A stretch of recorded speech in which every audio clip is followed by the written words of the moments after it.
Hi everyone, this is Maxwell Kali here today, and I'm going to be reading some more poems by Walt Whitman from Calamus, and I hope you enjoy them. Here we go.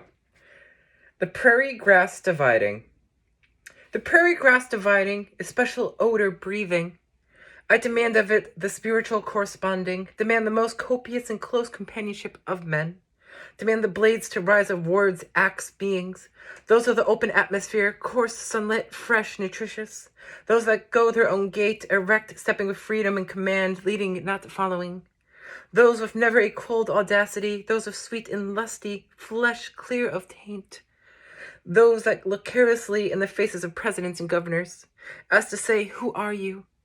Those of earth-born passion, simple, never constrained, never obedient, those of inland America.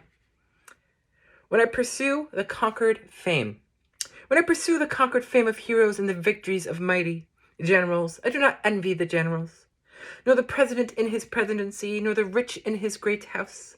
But when I hear of the brotherhood of lovers, how it was with them, how together through life, through dangers, odium, unchanging long and long for youth and through middle and old age, how unflattering, how affectionate and faithful they were, then I am pensive. I hastily walk away filled with the bitterest envy.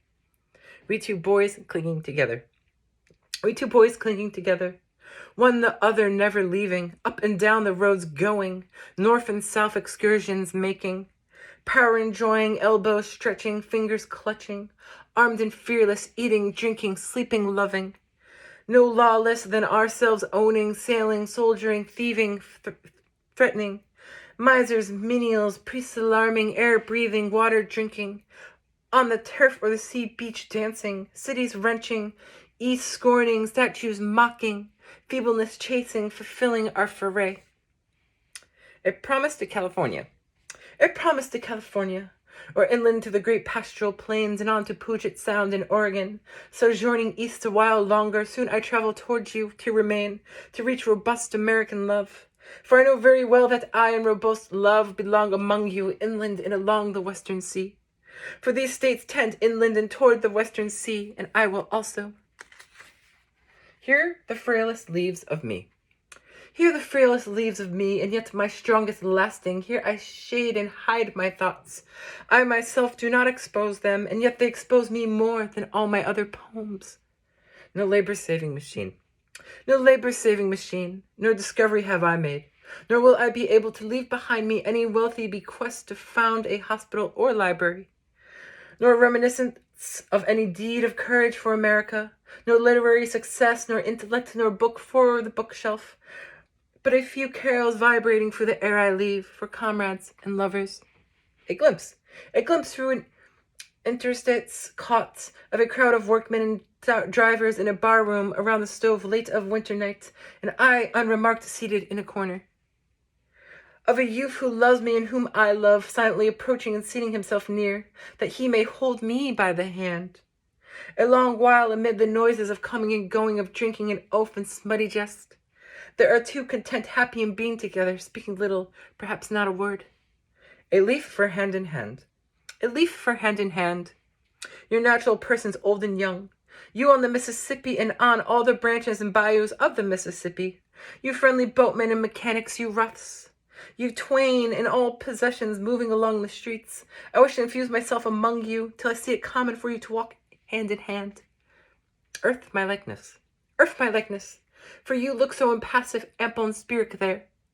I now suspect that is not all. I now suspect there is something fierce in you, eligible to burst forth, for an athlete is enamored of me and I of him.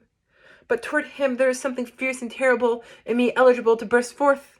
I dare not tell it in words, not even in these songs. I dreamed in a dream. I dreamed in a dream I saw a city invincible to the attacks of the whole of the rest of the earth. I dreamed that was the new city of friends. Nothing was greater there than the quality of robust love. It led the rest. It was seen every hour in the actions of men of that city, in all their looks and words. What think you I to take my pen in hand? What think you I to take my pen in hand to record?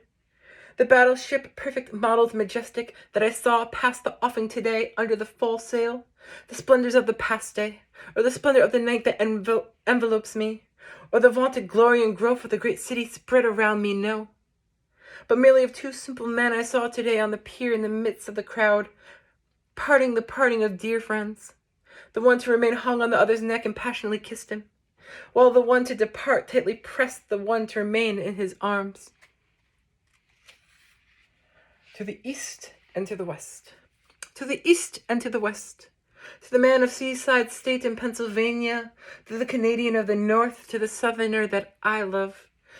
These of perfect trust I depict you as myself. The germs are in all men. I believe the main purport of these states is to found a superb friendship, exalt previously unknown, because I perceive it waits, and I have always been waiting, latent in all men.